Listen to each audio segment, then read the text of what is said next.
A warm welcome to a very, very special Wembley podcast of the edition of the Magpie Circle. It's Notts' big game on Sunday this week against Harrogate. A big, big game. We're not used to going to Wembley. Only the three guys I'm joined with today were permanent fixtures when Notts made a total of 4 appearances in 6 years at Wembley in the early 1990s. Joined today by Don O'Riordan, Michael Johnson, and although you can't see him, which some say is an improvement, the voice of Steve Cherry. Welcome, guys. Thanks. Welcome. Thanks for having us. It's my and our pleasure to take a little trip down memory lane from some of those great games at Wembley. Steve, you hold the record. No Notts player has ever made more appearances at Wembley than you, and also Phil Turner. You played in all 4 matches, the 2 playoff games against Tranmere and Brighton, and the 2 Anglo-Italians, Brescia and Ascoli. What was that like? That part of your career for you? Looking back now, it was an amazing adventure. When we first went to the first one, obviously you played throughout the season, not thinking anything about the playoffs. It's automatic promotion. As it gets closer and closer, the excitement builds up. And then obviously we got to play there and win. And just to make that first appearance at Wembley was match day, lifetime childhood ambition to play at Wembley. It was amazing. I mean, because if we look here, we've got a boy from Calverton, that's you, a boy from Clifton, Michael, a boy from Dublin, Don. Is it every professional footballer's dream still to play at Wembley? Michael, what about a Clifton lad's view on it? I'd agree with Ches. I think that the imagination was captured by the road to Wembley. I remember as a kid watching all the cup finals, when they used to get on the coach and they reflect back on the season, and you sit in your parents' living room watching it, and then obviously to lo and behold be part of that journey where you actually go into the place where you've been watching all those years, and then climbing the stairs of the famous Wembley stairs is something that every kid will pinch themselves at. So for us to do it, for me to do it, was like a dream come true. What about a proud Dubliner, Don? What was it like for you? Very similar.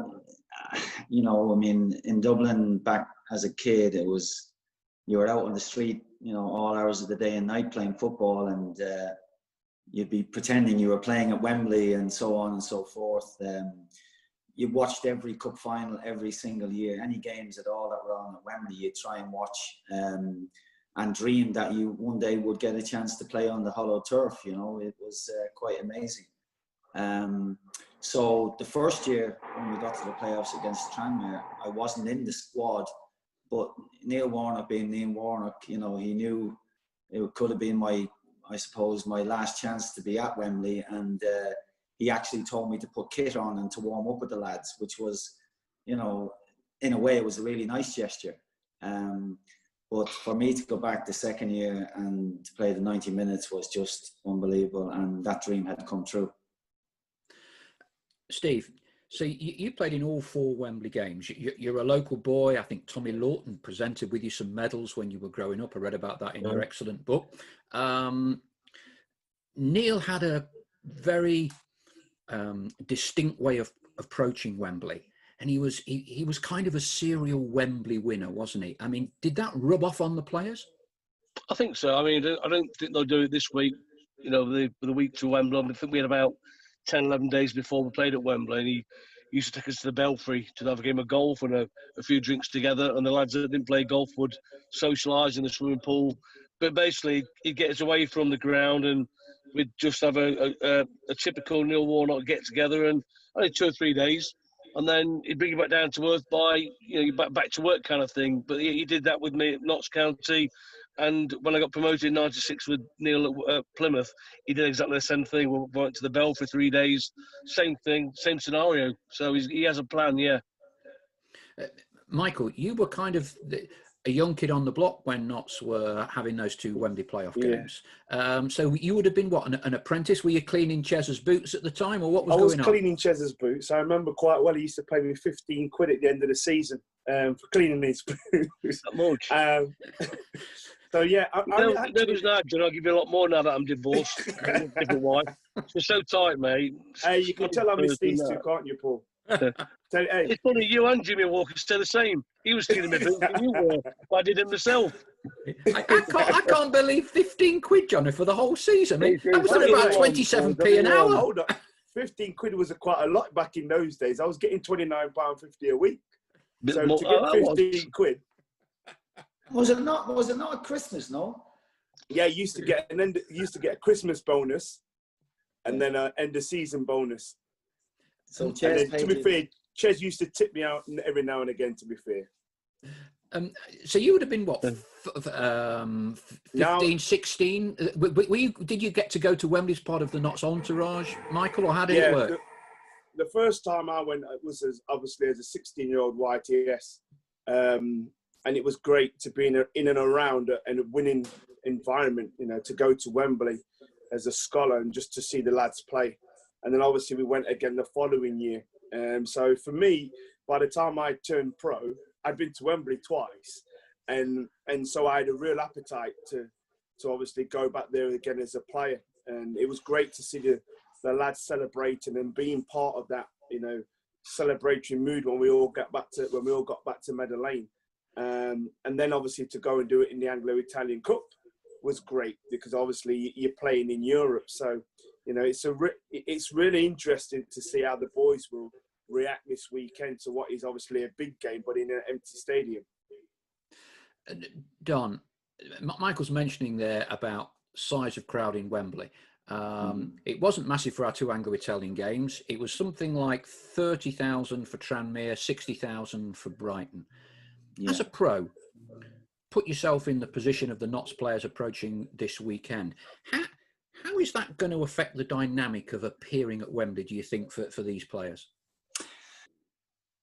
The atmosphere is, I suppose, almost everything. I'll never forget the day against Brighton. The fans were just absolutely amazing. Both sets of fans, I have to say, were, very vocal and trying to out-sing each other. But I think we were inspired as a team that day. Probably the year before, there wasn't as many there, but the Notts fans were singing their hearts out, same as the Brighton game. But I think it was a huge inspiration for us that day against Brighton that so many fans showed up and made their voices heard. Ches, I don't know about you, but it was certainly a better atmosphere the second year than the first year. Yes, mate, yeah, without doubt, yeah. The taste of success was brilliant as well on both occasions. But the lads this week, it'll be a fantastic ambition, I'm sure, for most of them to want to play at Wembley. But to have no crowd there is so heartbreaking. But if we win on Sunday, well then, it'll make up for the fact that there was no fans there. Ches? I think, I'm the question you asked earlier was about the being no fans there. I don't think that'll be any trouble whatsoever. If anything, it might be good for the young lads that are playing. A bit less nervous, I don't know. But I just think that if the team triumphs on Sunday, say how young they are, they're all going to be remembered for a long, long time, getting this club back where it belongs, back in the Football League. Well, from the playoff games we've seen so far, I mean, we think of the Wickham game springs to mind. There certainly hasn't been any lack of passion, commitment, excitement in these games played behind closed doors at Wembley so far, Michael. No, it's the playoffs as the guys have all experienced is the playoffs, the drama and the excitement, that end of season one-off game. It always throws up some kind of conundrum. I think for me, it's that piece with the fans and the player connection.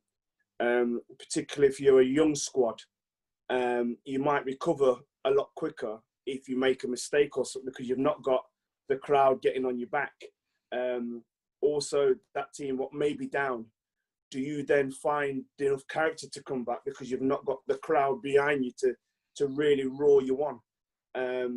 And if you're winning, do you need that crowd to roar you over the line to give you that little bit more motivation?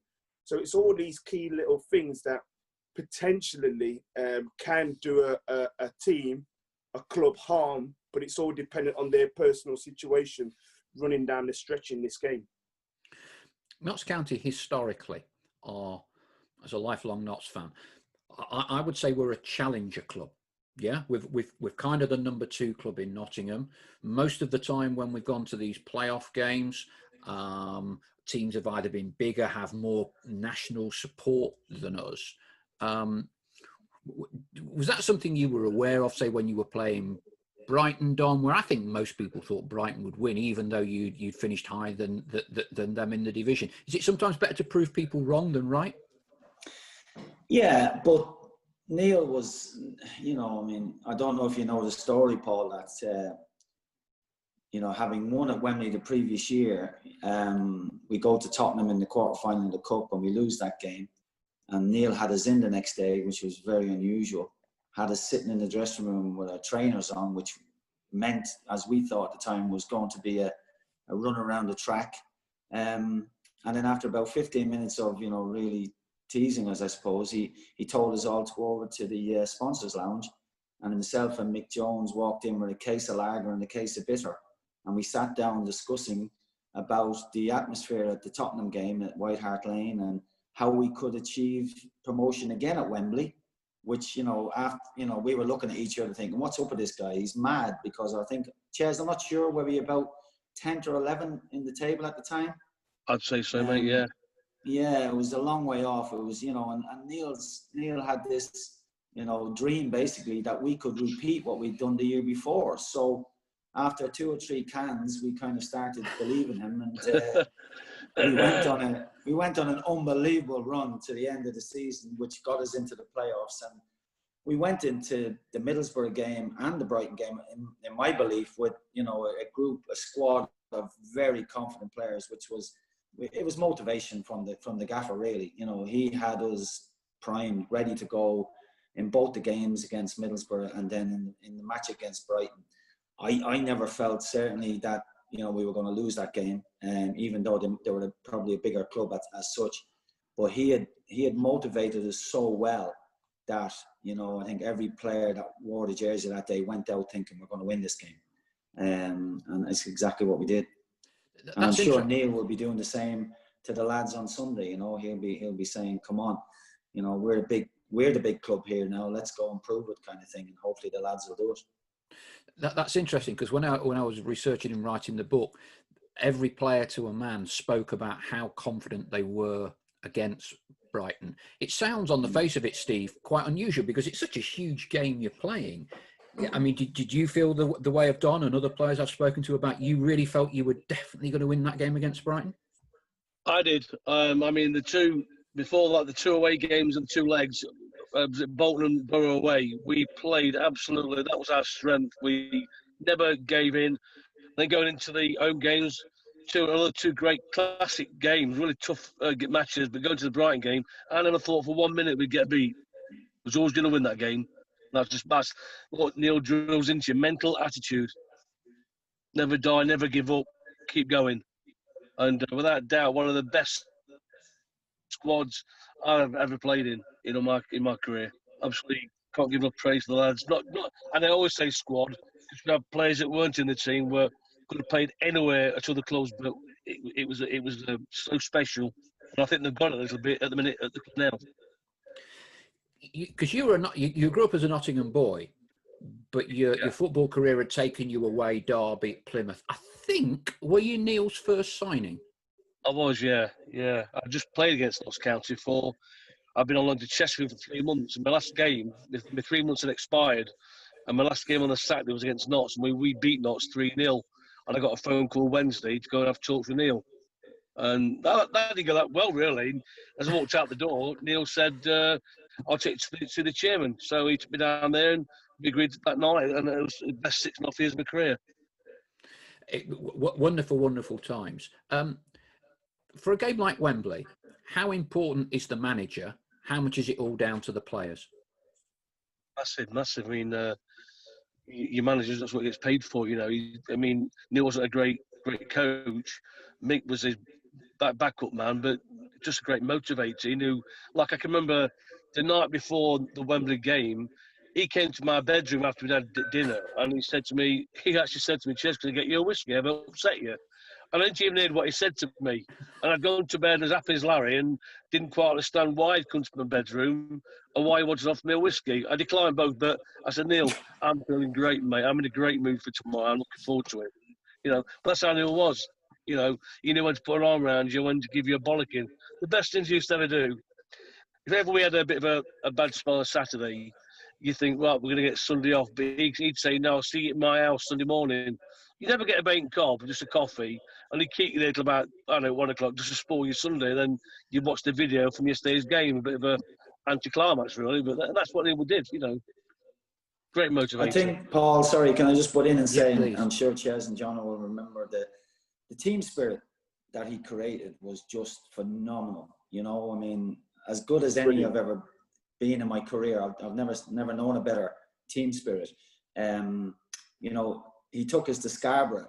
You probably heard the story, and we stayed in an absolute pigsty of a guest house. Tommy and Drapes were in bunk beds together, which was, you know, the laughing stock of the whole trip. But he actually took us for a walk one day. We went up this hill, and he took us past this beautiful hotel, and he said, guys, have you seen that hotel there? Yeah, well, if you guys start winning a few games, we'll come back next time, we'll go and stay there. And, you know, we actually bought into it. And it wasn't so long afterwards, we went back to Scarborough and we were staying there. But, you know, he just had a magic wand to bring us all together. We actually, as I say, the first time we went to Scarborough, and everybody moaned about this, you know, this guest house. But it was everybody moaning. There wasn't one or two just moaning. Everybody moaned. So whether it was everybody, you know, pulling together, it was just, he knew what he was doing. And once you, as I say, once you got, he didn't really have to say much on cup final, on the playoff final day, really, either game. He had us so motivated from, you know, for 2 years. And I just think that spirit that he generated with the players was incredible. I mean, it's not quite the playoffs, Jono, and it's in a separate podcast that we do. But tell the guys, because I think it's a great story and gives an insight into man management. The fish and chips when you're on the bus going down as a trainee to Arsenal. Yeah. So I remember my debut, and I don't know if you remember, Shorty had a problem with his toe. So at 17 years old, he said to me, if you remember back then, Ches, we used to have the YTS travel, because the YTS would always go and get the fish and chips. Yeah. So it was my job, or my year job, to basically get all the orders from the players, leg it round on about 60 minutes, order the fish and chips, and bring it back in time for you guys on the coach. So I thought I was travelling to Arsenal to do that. But he brought me as a back, just to back up Shorty because of his toe. I didn't know at the time. And Shorty halfway down to London said, Gaffer, my toe's playing up. So I got the shout, the old curly finger from Warnock, can you come to the front? And he said, oh, how are you doing? And obviously the gaffer's calling you as a young lad. You're kind of trembling in your boots. What have you done? Have you not made his tea right? Because you had to make the teas and all that on the way down. And he just said to me, look, I think you've done well enough, and we spoke about it. We're going to give you your debut today. And I was obviously in the first division at the time, which is now the Premier League, and it was against Arsenal. And I ended up playing alongside Lundy. I don't know if you can remember, Ches. Yeah, I can. Yeah, I ended up playing against Lundy. We lost 2-0, but it was that was the debut, and that was Neil. There was no release of any drama, or it was just you making your debut. Let's get on with it. That was the day when we changed buses in London. Do you remember for it? a walk. Yeah. And I got on the second bus, or we all got on the second bus, and my gloves were on the first bus. So I got to Highbury, and I got no gloves. So luckily, I knew David Seaman when I was at Derby, and he was at Birmingham in the youth team. So I went to David, and even though he was England's #1, I said, Dave, you won't borrow me, give me a pair of gloves, would you? And I thought he might give me a crap pair, but he gave me a spanking new pair of Adidas gloves. And at half time, he walked to me and said, Ches, I don't suppose I'll get them gloves back, am I? I said, he won't get them back anyway, no matter how well I played. So, yeah, fair play to Dave. Top bloke. Ches, you sure you didn't get those gloves with the oil on it? No, mate, those spanking new. I was quite shocked, to be fair. I know I'd have done. I'll put some Vaseline on something. But that's a good game. Ches, remember that day as well? Do you remember when Neil actually sent a scout to watch us? That was the day, wasn't it? God, I can't remember. It's gone. Yeah, he hired a scout, I don't know who it was now, to come and watch us, to analyse, his own team. And the first thing that was said was we were beaten. I was injured, obviously, at that time, but we were beaten before we started, because in the the little build-up 5 minutes before kickoff, we're out on the pitch. Apparently, our players are out on the pitch, and the majority were looking across the halfway line to see all the the superstars from Arsenal. Yeah. Can you remember that story?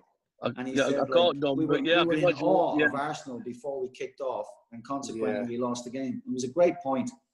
Yeah, that's quite interesting one, because after I left Leicester and I was at West Brom for a while, and they got promoted, and Gary Megson read the riot act to all his players. Something like first away game was Liverpool, and he said, no one this season is going to swap shirts with an opposition player. He said, because you are here as of right, as equals. He said, it's banned. I'll fine you. So Liverpool win 5-0 at Anfield. And there's about 5 West Brom players, because I was like the communications director there. So I'm in the tunnel. 5 players come up to me. Can you get a shirt for me? Can you get a shirt? Can you get a shirt? Can you get a shirt? Don't tell the gaffer whatever you do. And Emile Heskey I've known since I was 15 years old at Leicester. So Emile's there. So I've pulled Emile. I said, first thing, can I have your shirt? I said, right. And I need 5 other shirts for West Brom players. He's gone, what? I said, come on, Emile, go and do it. And he'd always do what I told him. He's a lovely lad. So he's come out with 5 shirts. Macy, I've got your Liverpool shirts. And Gary Megson's just coming out the tunnel. He shoves him back in. And so then on the Monday morning, I had to go around all the players and give them all the shirts. But the same principle applies. We had one in Angolo-Italian. We played Ancona away, and I think we drew 0-0, and we swapped shirts. When we came in, he says, right, you lot. So we had to swap shirts, but I didn't, because it was a spare one. I had dental in the kit box, so I just put that on the floor, rubbed a bit of mud on it, and I kept mine. But and all the players had to get the shirts back off the Italians, didn't we? So it was quite embarrassing. I remember that. Yeah. Remember the one with Willow down at West Ham, where the colour clash. So West Ham gave us about 20 pairs of their socks. At the end of the game, Willow's collecting the socks up to keep for himself. Well, I won't give him mine back. I wanted mine as a memento. And he actually followed me into the shower with just the socks on. And I had to touch my toes for him to back off. Oh, dear me. Willow. Oh, sorry, that was. I don't know. I mean, look, fans love the stories. I love the stories. It's the banter. It's the crack. This is what it's all about. What Neil Ardley this week and his players. So they're preparing for Wembley. What does Neil Ardley do with his players? Does he put an arm around him? Is it just gentle looseners? How much does he have to dive? Try to ease off the pressure? Because if you think about this is a massive game in its own right for Notts, in the same way as those playoff games were, because this is going to fundamentally dictate Notts County's future for at least the next 12 months and a lot more beyond, given they're out of the Football League for the first time in their history. Don, how does Neil play it for you? Yeah, it's a tough one. And as Jono said earlier, it could be a bonus that there won't be a huge crowd, because again, you might have a few lads who, I mean, obviously O'Brien and Doyley, they won't be. I don't think they won't be intimidated by the day, and they could be huge help to the lads on the pitch as well.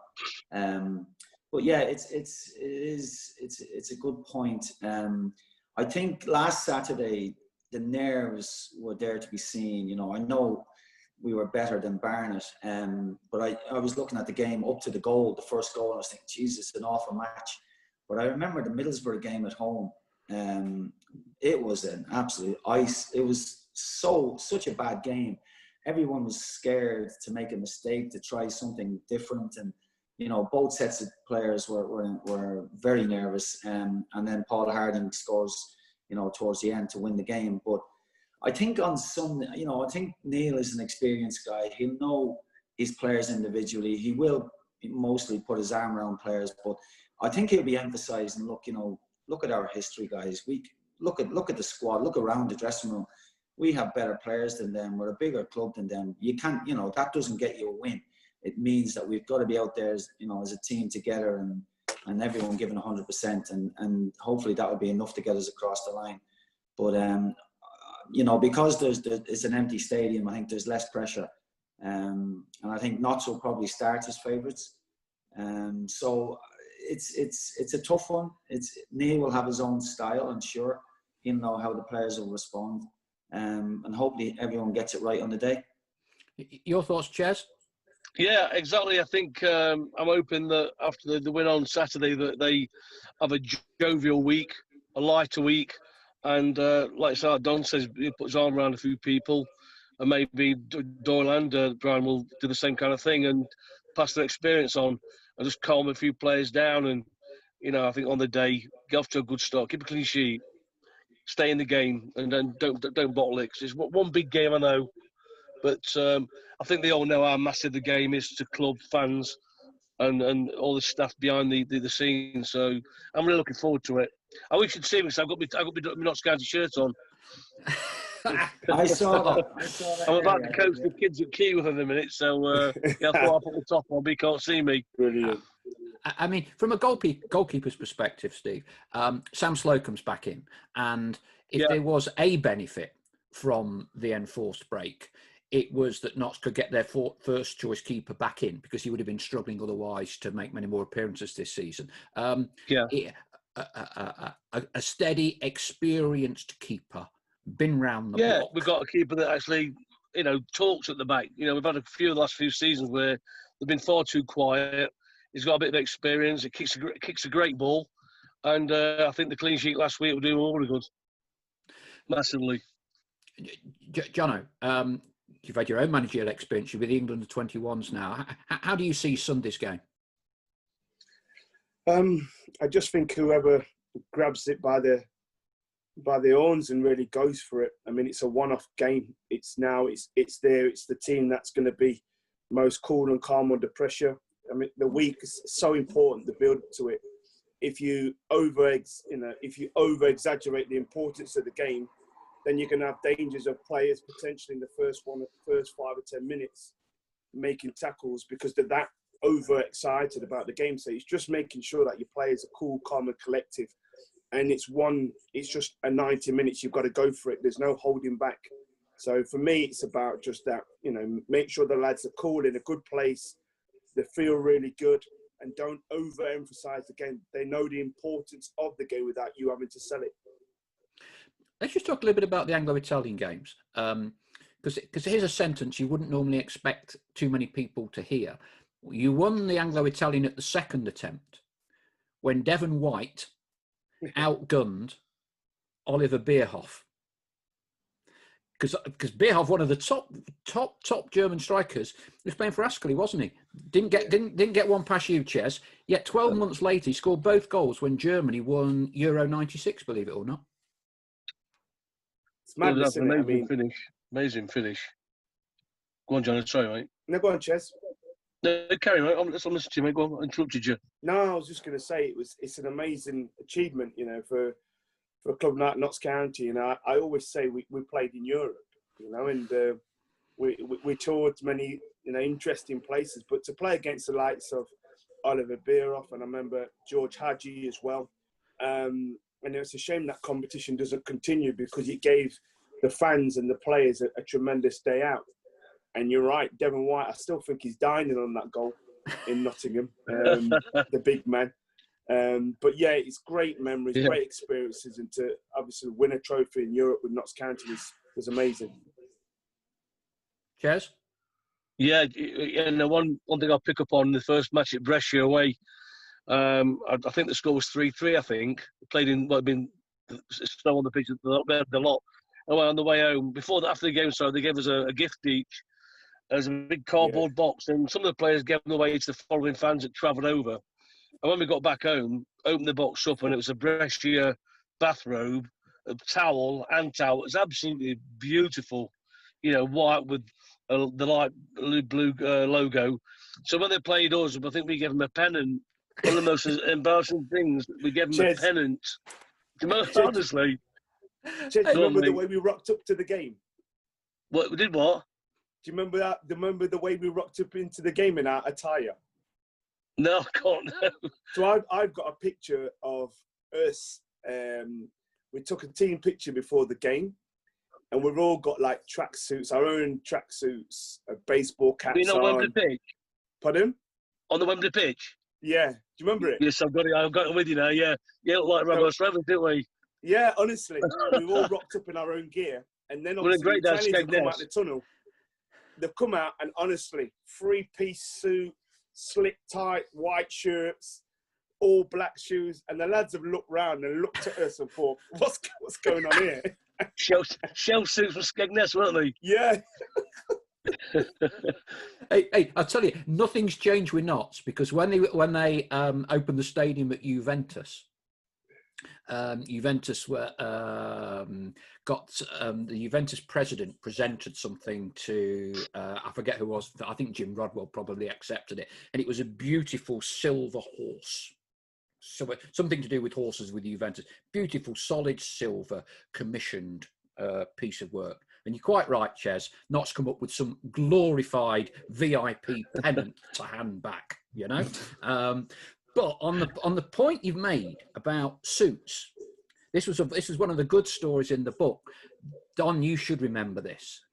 Derek, no expense spared for the Wembley suits for the directors, but the players had the cheap offcut. Do you not remember that? Why are we not surprised? Derek went and got a load of Hugo Boss top-end suits just made for the directors. Because you had the black suits, didn't you, with the magpie emblem on, the two magpie emblems? I think. Yeah, and that they were kind of the inverted commas takedown versions. But to be fair, you look smart. Weren't they? I think from Slaters, weren't they, our suits? Yeah, slightly was, I think. Yeah. You're right. Yeah. Have you still got yours? Hey? Have you still got yours? No, I don't think you still get sinners. Dono, do you still got yours? Have you still got your suit, Don? I've still got mine. I think I've got a couple of shirts. That's about all I've got left. I think we had blazers, didn't we?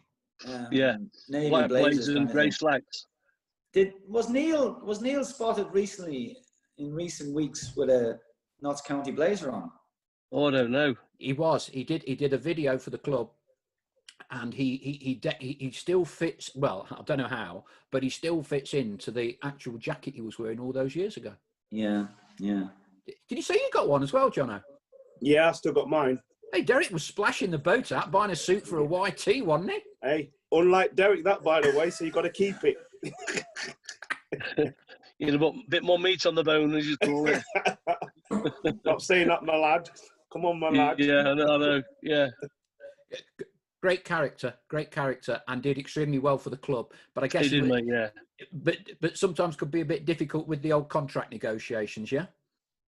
Yeah. No comment.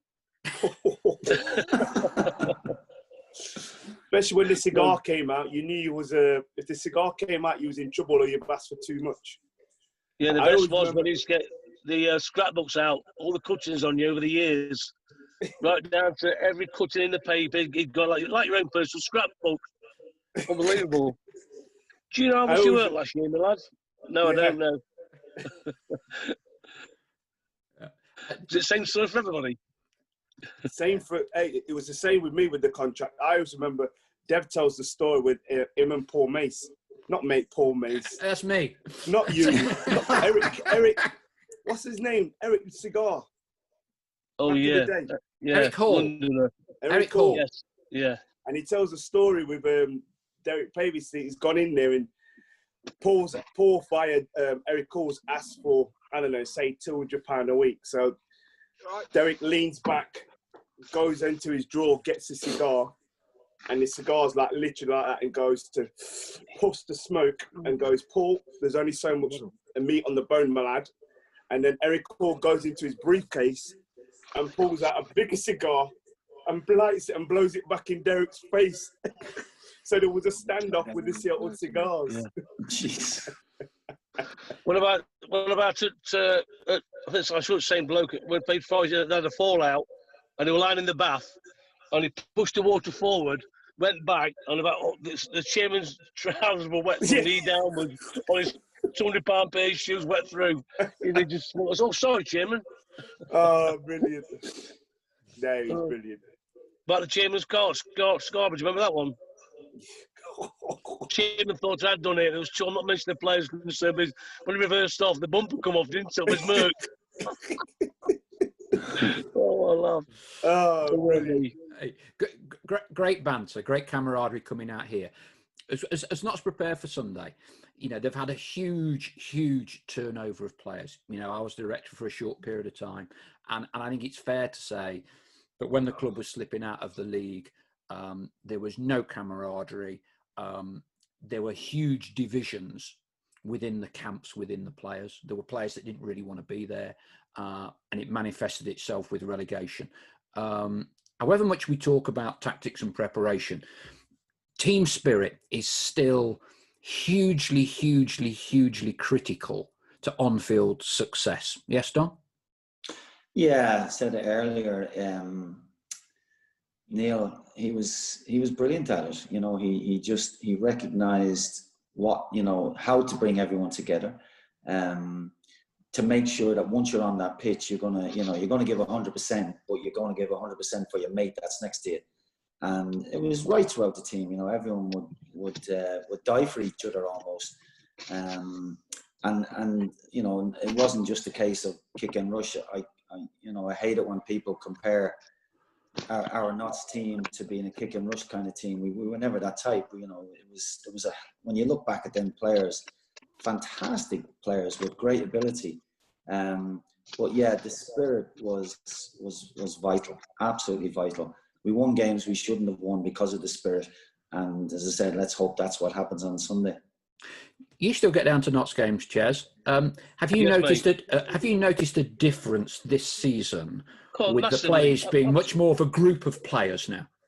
Yeah, massively, mate. It stood out a mile 2 years ago, and it was. I put that down to back. Obviously, Neil, when he makes a sign, he'll check on people's backgrounds. Obviously, past managers haven't done that because the guys that have got in now play for each other. There's no individuals. They all, no matter how old you are, how young you are, they're a group of lads now wanting to bring success back to our club. And last year was an absolute farce and a disgrace to the club. But now, I've got positive vibes for Sunday, really have. But massive difference, yeah. Good to hear, Ches. I mean, Jono, recruitment is everything, isn't it, in football? Yeah, it's the number one thing. You're only as good as the players that you bring in. And unfortunately, over the last few years, we've not got it right. I think there seems to be some muddle regarding the owners of how they, do recruitment. I know it's some kind of money balls. And I think I should dismiss that because it's not exactly that. Whatever they do, it's working because the players that they're bringing in have obviously got the club to where they are so far. So for me, the recruitment has been absolutely spot on and has enabled the club to have an opportunity to get back into league football.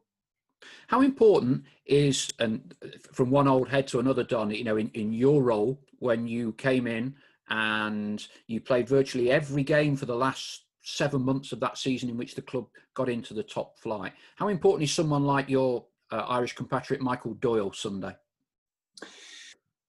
Yeah, I watched him closely on Saturday because there was a few comments saying, that he's a hard guy, not in the sense of kicking people, but he gives a bollocking now and then, and I could see him on Saturday talking a lot. I mean, probably one of the reasons Neil put me in the team back then was that I would organise. Ches was obviously behind the back four. I was in front of the back four, and Ches would organise the back four, and I'd organise the players in front of me, kind of thing. And Doyle is a huge addition to that team, and I think he could be the difference on Sunday. Him and O'Brien, both old heads who really good pros, and they're hopefully going to lead the whole team between the two of them and drag us across the line. But yeah, it's massive. And as I said, I was like Neil's coach on the pitch, basically, when I was playing in that final in that 91 season. I'd started the season, you know, with a very poor contract, and Neil had said my first team days were over, and I remember Phil Robbo got injured, and Neil dragged me back in for the cup game against Oldham, I think it was, and we won. And he left me out then of the next game, which was against Plymouth away, Ches. Yeah. And didn't even take me, actually, which was a bit to do with Mick Jones, I was a bit unhappy with Mick, because he was trying to say that I would probably be on the bus for a long face, and I was a member of staff at that stage, really, because I was taking the reserve team, the young lads with Jono and what have you. But it was just an amazing turnaround, because they lost against Plymouth and I was back in for the next game. Sorry, the first game was the West Ham game. We actually lost that, but I played well, and Neil left me out of the Plymouth game. That was right. You know, which I was gutted about, but got me back in for the Oldham game. But I knew I was in there because of my experience and because of my old head, and because I was a good talker on the pitch. Obviously I could pass the ball as well, but it was so important to Neil that he had people like Ches and myself, you know, who weren't quiet. They were in there for, you know, Ches was there predominantly to stop the shots, but he was such a good organizer at the back four. So instead of Neil having to shout from the touchline, myself and Ches were doing most of the shouting on the pitch, and it worked, obviously. So I think with Doyle and O'Brien and the team on Sunday, I think, you know, we have a big advantage. We're very quick these days to jump on the bandwagon and overpraise, but I tell you what, I like Kel Roberts, Jono. The Geordie Messi, they're calling him now, does things a little bit differently. Yeah, I mean, some of the talent he's got is frightening. Really, really interesting the way he took control of the game at the weekend there, and you know, I think there's always the danger with certain diamonds like that within your team, is, you know, a danger that somebody else might be looking to come and pluck him. Such as his, you know, he's visible now. People know about what he's capable of doing. You know, the weekend he came up trumps again. So, you know, I really do hope for the club's sake and our sake that we go up, because then obviously he's happy now. He's got league football. If you don't, then you might lose one of your diamonds, because everybody's now talking about it. Yes, final word. Local boy, Notts affiliations. Tommy Lawton gave you your medals. Best part of your career at Meadow Lane. What would it mean for you for Notts to get back into the Football League this weekend? Same as everything, mate. My family's been supporters of Notts County now for over 100 years. So I felt as bad as whatever else did when we went down. So to get back, you know, and finish this season off would be absolutely amazing, and I think we're all going to party. On that note, it's unfair to ask you for predictions, and these things can come back to haunt us. Loved taking a trip down memory lane. I'm sure all the fans listening into this have. Thank you very much for your time, gentlemen. Can you hear me? Yeah, we've got you, Steve. We've got you, and I trust you will all be. Final one. Where are you going to be watching the game? Ches, where are you going to be watching the game? At home, 2-0 Notts. Jono? I'll be watching at home with the family. Don? Yeah, I'll be here watching the game like last weekend, and hopefully a similar result. On that note, gentlemen, thank you very much for your time, and we'll all gear ourselves up for Wembley. Thank you.